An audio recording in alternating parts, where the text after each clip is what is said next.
Good afternoon. My name is Nick Katsanos, and I represent the Horry County Republican Party Candidate Support Committee. With us today, I have Lynn Wood, who is a famous defamation lawyer, and I'll let him tell us a little bit about himself in a few minutes. I have completed my task of interviewing all the candidates that will be running at tomorrow's convention, which is including myself. And today I have Mr. Wood with me. I have reached out to Drew McKissick also, and I'm hoping to get Drew on an interview also. So with that, I want to introduce Lynn Wood. And can you please tell us a little bit about yourself, Lynn? I'm happy to do so, Nick, and thank you very much for affording me this opportunity. Right now, I can tell you I'm in a car heading over to Horry County, where we're going to have a rally tonight at 5:30 at Ground Zero, and then hopefully we'll be over tomorrow at, I believe, 10 o'clock for the convention. I moved over to South Carolina officially February the 1st of this year, so I'm a new South Carolinian. I purchased some property here last year, starting in April. Spent some time at the property last year and came to love the land and really enjoyed the great people that I met and made the decision to leave Georgia. I grew up in Georgia from age 3 until I moved to South Carolina. I'm 68 years old. I've been a trial lawyer for 43 years, practicing in Georgia.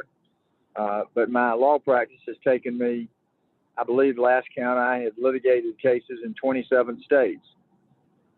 Over the years, I've always been an astute observer of politics, primarily presidential politics.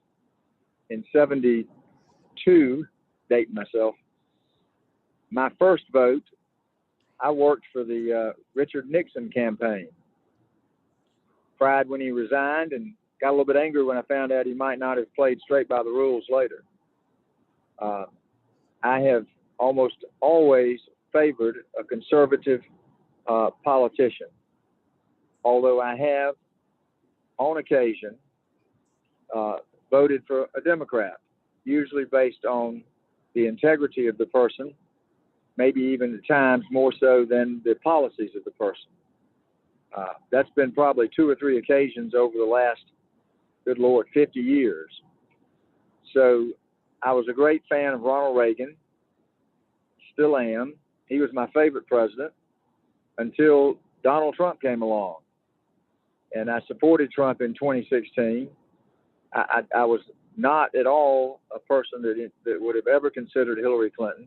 I thought she was a criminal. I think I'm right. And as I watched President Trump over the 4 years working what I believed was doing the will of God for our country, trying to bring us back to our founding principles, I became more enamored with him. And so in 2020, I went all in. I made some significant financial contributions to the president and to conservative candidates. I had never been a big financial contributor, but this year I sensed the importance of this election for our country's future. I was concerned at what I saw was, I thought, a color revolution taking place as the summer progressed. And so I founded in the summer of last year a 501c4 not-for-profit foundation, hashtag Fight Back. Fight Back was created with the mission of making sure that if we got close to losing our constitutional rights, that in the future we'd have a group that could advocate so that we never got in that position again. So all of a sudden in 2020, I got involved. Then I faced the grim reality that the November 2020 election was an attempt to steal the election. And starting on November the 4th, and literally up until the time we talk today, I have been dedicated to fight for that election being reviewed, audited, and reversed. I believe that Donald Trump won a landslide victory in November, And I don't believe we can move forward and look at 2022 or 2024 until we fix 2020. Then we'll know what the problems were then. We'll get the right person in place, President Trump. We may have to redo all the down ballot races because we've got to have integrity in our vote. If we don't have integrity in our vote, then we don't have the rule of law. What we've got Yes, right sir. now is a situation where the person that purports to be in charge of our government, we'll see, is not the person elected by the people. And so we have people in power that are making up the rules as they go along, and we've lost the rule of law. Now, fortunately, the people like you and me, we respect the rule of law, so we're law-abiding citizens. But we got another group of people on the other side that are abusing our rights. We're losing our free speech. We're losing the right to practice religion without government interference. We're losing our right to peaceful assembly, and we're getting ready to have threatened our Second Amendment rights. They essentially are undoing our Bill of Rights.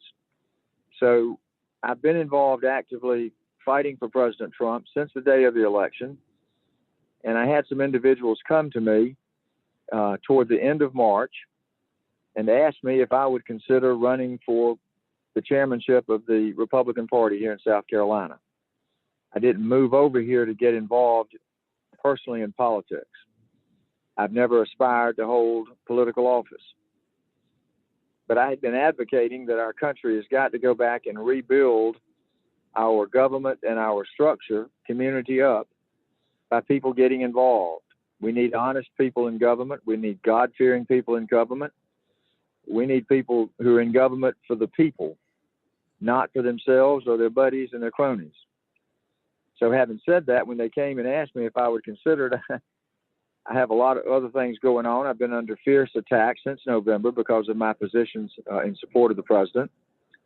And I would have preferred to tell them to find someone else. But I try to be a person of principle. And since I had talked the talk, I told them I would walk the walk because I wouldn't ask somebody to do something that I wouldn't do myself. So now I find myself in the middle of a campaign for an office. The good news is that a little over 2.5 years ago, as I say, God tapped me on the shoulder and I found my faith. I knew God as a teenager. I turned my back on him as an adult. But he grabbed me at age 66. And I'll candidly tell you, I've been on fire for God ever since. And I think what's going on in our country needs God-fearing people to get involved because the principles that we follow are fundamentally based on truth. And I don't think that our country has received a lot of truth in the recent years. And I think there's a demand and a desire on the part of we the people to be told the truth. We're all able to face the truth if you give it to us, but when you hide it from us, it doesn't go so well. So I stand for we the people. I'm not running for office for my agenda. If I'm elected, my goal will be to serve we the people. In this instance, it would be we the people who are the members of the party. From what I've learned and what I've been told, there's an establishment in the South Carolina Republican Party that runs it for their own benefit, the good old boy network, and there's no accountability to the members of the party. They don't have a real voice. They don't know how much is being spent. They don't know where it's being spent. They're essentially taken in to be members and pay the dues or make their contributions to count on their votes, but they're not running the party, and the party doesn't exist except for the people that are the members. So I think that we, the people, need a voice to run the Republican Party in South Carolina, just like we, the people, need to remember that we run the country. God gave all the power to we, the people, not to government. Things have gotten Absolutely. confused over the last few decades, and everybody's gotten a mindset that the government tells us what to do and not to do, and in fact, we tell the government. So we've got to fundamentally change our thinking in America, and I think that starts from the ground up. So here I am. I'm trying to make my contribution to make South Carolina's Republican Party better. I believe in the process we'll make South Carolina better. South Carolina's been a leader in the Revolution, a leader in the Civil War. I think South Carolina can be a leader now to make America better. So that tells you a little bit about who I am, and I'm happy to answer any questions you have. Amen to that. Amen. Amen to that. Something that came to my mind when you were speaking, Lynn, and I have to address it. I interviewed a man last year in the primary, and we became friends ever since then. And he had this motto. His name was Dwayne Duke Buckner, and he was running for Congress. And his motto was, it's time for the righteous to govern. And it resonated with me, and he was spot on. I just wanted to give out a shout to my friend. I know this is your interview, but I was touched by the words. Well, let me say, your friend is right. I might couch it in slightly different terms, but here's what I would say. We need to go back to the founding principles of our country. We're America for a reason, and the reasons are found in our Constitution and in the lives and efforts and sacrifices of our founding fathers. People have not learned in recent years, I'm afraid, in school. I thought my kids were learning the same thing that I was taught. They weren't.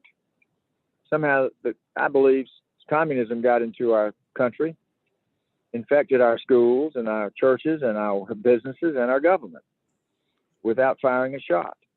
Yes. And so I'm afraid our kids have been learning that America is bad. Let me tell you something. America is great.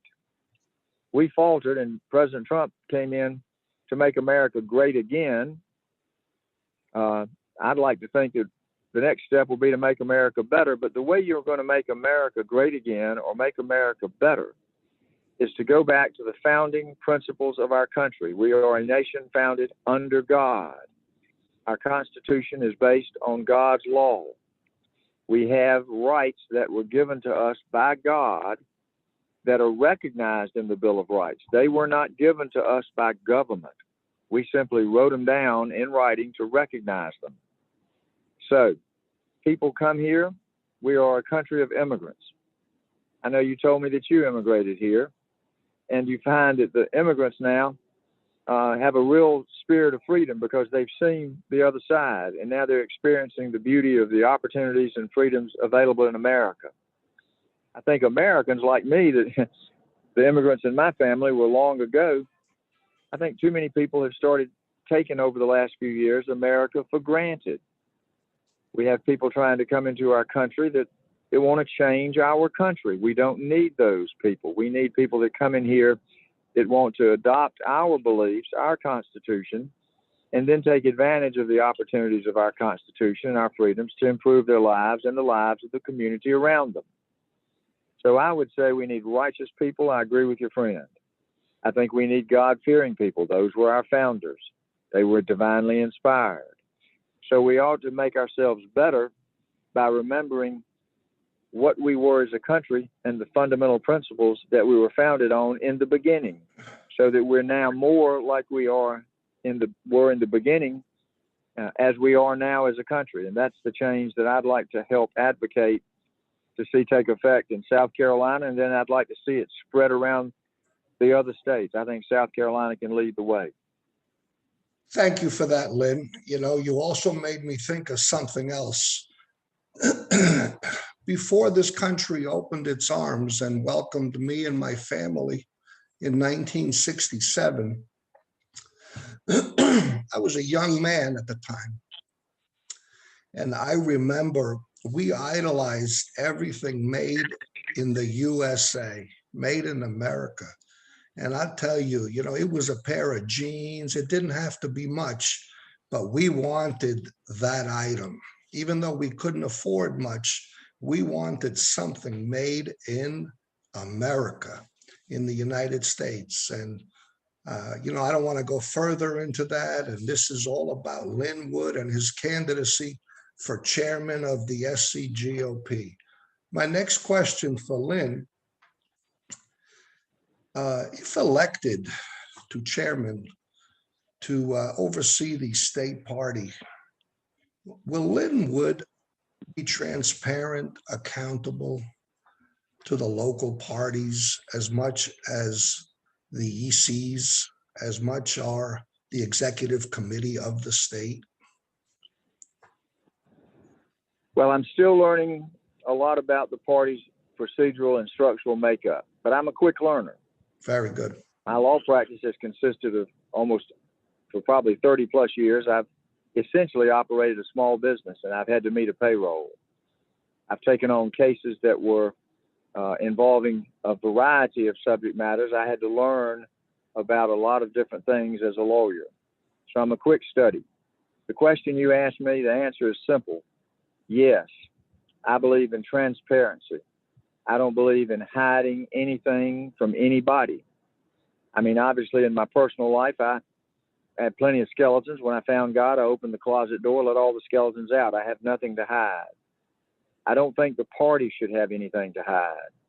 I think there ought to be complete 100% transparency, both in what the party is doing on behalf of its members, what the money is being, how it's coming in, how it's going out. People shouldn't have to guess. People should know. So I support 100% transparency. If you don't want to be transparent, that suggests to me that you've got something to hide. We do not need leaders in our party, in our country, that hide any information from we the people. Amen. Thank you for that answer, Lynn. My next question. I hear in your words that you respect Donald J. Trump just like I do. Do you feel that the America First policies should be in the Republican platform? Yes. Why? It's almost like, and I'll make this, you're either with God or against God. You're either with America or you're against America. If it's not America first, is that person saying America second or third or last? This country has to look after its own self. America first will put us back where we're able to operate and run our country based on its founding principles. And because those founding principles, I believe, will lead to success, America will always be available to help other people. We are the shining light on the hill, the beacon of freedom, the beacon of hope to the world. Lately, our light's gotten pretty dim. I believe that God's getting ready to turn it on high beam again, but he's got to clean it up, and we got to get back to our founding principles. So America first, middle, and always. America first is ingrained in our spirit as Americans, the spirit of freedom. Thank you, Lynn. Thank you for that answer. I know you're driving to your event, and I don't want to keep you too long, but I just have one or two more questions before we close here. Is that okay with you? Absolutely. The good news is I'm riding and not driving, so I'm here as long as you want to talk to me. Thank God. Thank God. The people of South Carolina love their Second Amendment. Will Chairman Lynn Wood advocate and support legislation and push back on the federal government's garbage that they're trying to bring forward to the people? The answer is yes. As I told you, I founded #FightBack, and obviously we're here to promote and defend our constitutional rights. One of the most valuable God-given rights is the right to defend yourself, your family, your property. I believe that the founding fathers were smart, divinely inspired. They recognized the inherent right of self-defense. God also recognized our dominion over animals. And so I think people are entitled to have guns for sporting, for hunting, and for self-defense. And if you give, remembering that it's a God-given right, the government cannot limit it and take it away from you because they didn't give it to us. So I think it's an absolute right. If you get these people in Washington and they start taking an inch, they'll take a mile. Next thing you know, you see what's happening in recent weeks. There are threats to literally go in and start confiscating people's guns. That's not going to end well, and we need to resolve it, because I don't think anybody's going to give up their gun in South Carolina or anywhere in the country where people believe, as I do, you've got a fundamental right to have that firearm. So I'm a total believer in the Second Amendment, just as I am in the First Amendment. Don't start suppressing my speech, and don't start suppressing my right or the other people's rights to carry a gun. I was not a gun person, meaning that it was not something. I used to shoot skeet for a period of years. I had a shotgun, and for a brief period of time, a pistol. But I've never been an avid gun person. But I totally respect and will fight for the right of any person to maintain a firearm consistent with their rights under the Constitution. And lately, since I moved to South Carolina and I've got property where there's hunting, I've begun to get more involved in guns, and I think that a lot of people in our country have, because we've sensed the need to potentially protect ourselves and our property. That's been a growing sense of awareness over the last year. So I would say that people now are more acutely aware of the need to have the Second Amendment, just as I think they're becoming more acutely aware of the need to have the First Amendment. So we got to fight to maintain our rights. They were given by God. Government doesn't have any right to interfere with them. Thank you, Lynn, for that answer. We love our guns here in South Carolina, and we love our bacon too. Well, I think South Carolina has its unique qualities. And as I said earlier, it was a major factor in the Revolutionary War. I think the British were trying to keep the colonies because they wanted to keep South Carolina, the rice and the indigo and the port. Yes, sir. I know that South Carolina stood up and was the first to secede from the Union. But if you look at what South Carolina did, it had the courage to go in and start the division that ended up with the healing. They brought the country together.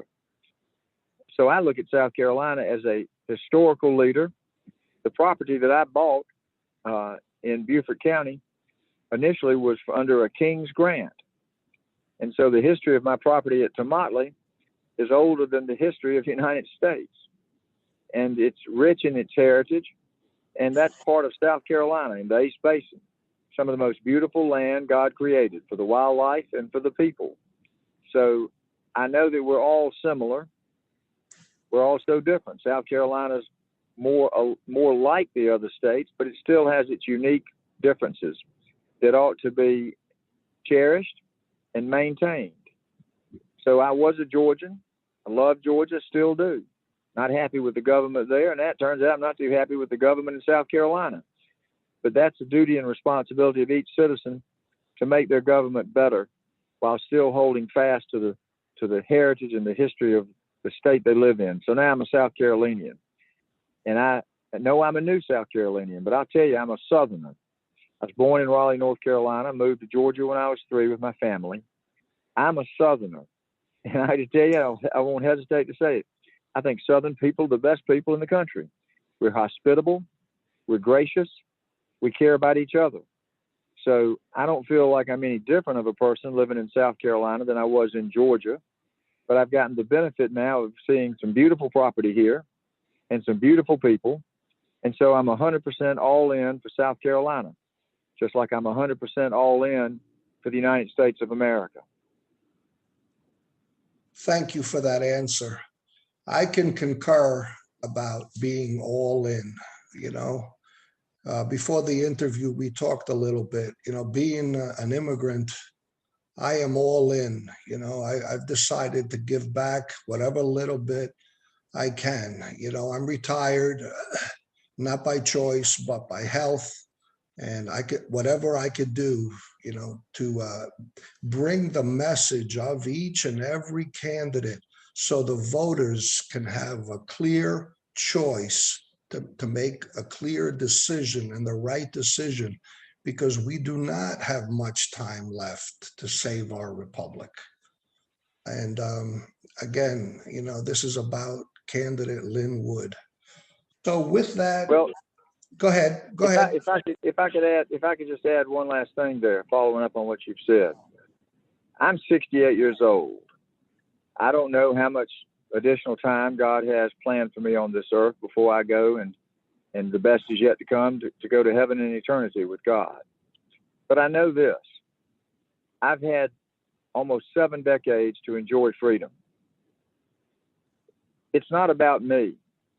It's about my children, my grandchildren, and their children and grandchildren. Yes. We owe it to them and to the heritage of the people that formed this country, the people that have died for this country. We owe it to them to take everything we can and put it on the line so that they will be able to breathe the fresh air of liberty that we've been privileged to breathe for our lifetimes. I don't want to have somebody write on my tombstone insignificant. I want them to write significant, and I want them to write that he never quit. So people will look back at this particular time, which is an extraordinary time in the life of our country. And we're writing our own history now. When they look back, and they'll say, what did you do to fight for liberty? I don't want to be known as somebody that sat on the sidelines. I want to be on the front lines because I love this country, and I want my family and the families of others to enjoy the wonderful opportunities of freedom. And as I said, to be able to breathe that fresh air of liberty. There's nothing like it anywhere else in the world. It's made in America. Yes. Yes, Lynn. Very well put. Very well put. Well, we're getting out of time here.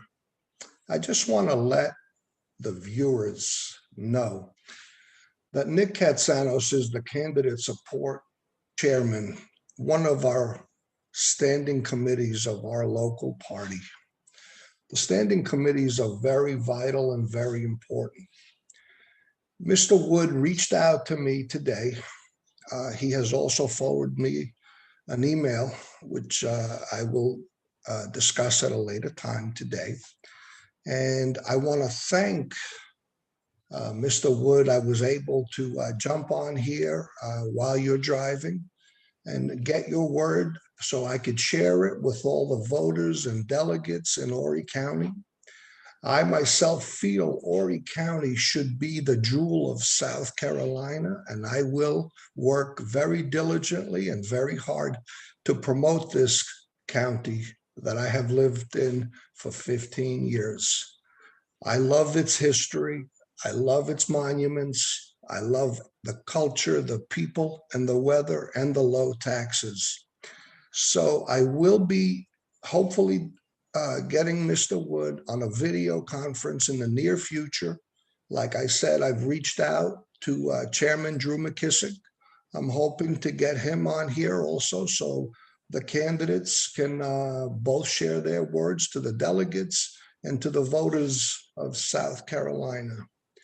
With that, I would like to thank Lynn Wood for jumping into the race for the betterment of South Carolina and Horry County, where we live, and all counties in South Carolina. I would like to thank him. I want to congratulate him. I want to wish him the best in his endeavor going forward. On behalf of the Horry County Republican Party Candidate Support Committee, thank you so much, Lynn. Well, thank you, Nick, and God bless you and all of your listeners. Thank you, and God bless you, and good luck at your event this evening. Thank you.